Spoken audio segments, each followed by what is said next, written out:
God. దేవుని యొక్క శక్తి కలిగిన నామానికి మహిమ కలుగును గాక. ఈరోజు దేవుని యొక్క వాగ్దానము రూతు గ్రంథము 2వ అధ్యాయము 12వ వచనము.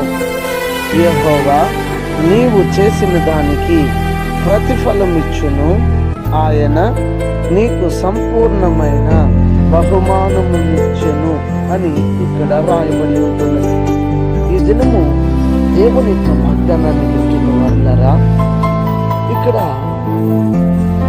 రూతుతో మరి వాగ్దానము పూర్వకమైనటువంటి ఒక మాటను చెప్పడం ఇక్కడ మనం చూస్తున్నాం.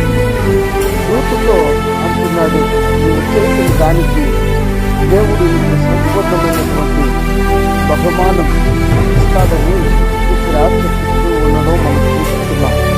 నిజముగా ఈ లోకంలో క్రైస్తవ జీవితాన్ని జీవిస్తున్నటువంటి మనం ఎలా జీవిస్తామో దాన్ని బట్టి సంపూర్ణమైనటువంటి బహుమానము ఇవ్వడమా ఇవ్వకుండా పోవడమా అన్నది నిర్ణయించబడతారు. కనుక మనము సంపూర్ణమైనటువంటి బహుమానాన్ని మనం పొందాలి అంటే ఈ లోకంలో దేవుడు కోరినట్టుగా మనము లోబడి ఆయన వాక్యానుసారమైన జయ జీవితాన్ని మనము జీవించాలి.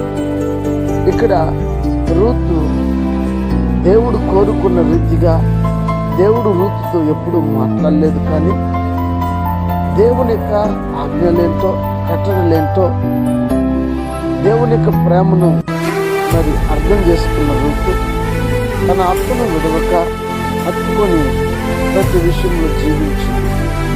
అయితే ఈ దినములలో మనుషులతో మనం సమాధానంగా ఉన్నామా? మన తోటి వారితో సమాధానంగా ఉన్నామా? మన ఇరుగు పొరుగు వారితో మనం సమాధానంగా ఉన్నామా అంటే ప్రశ్నార్థకులు.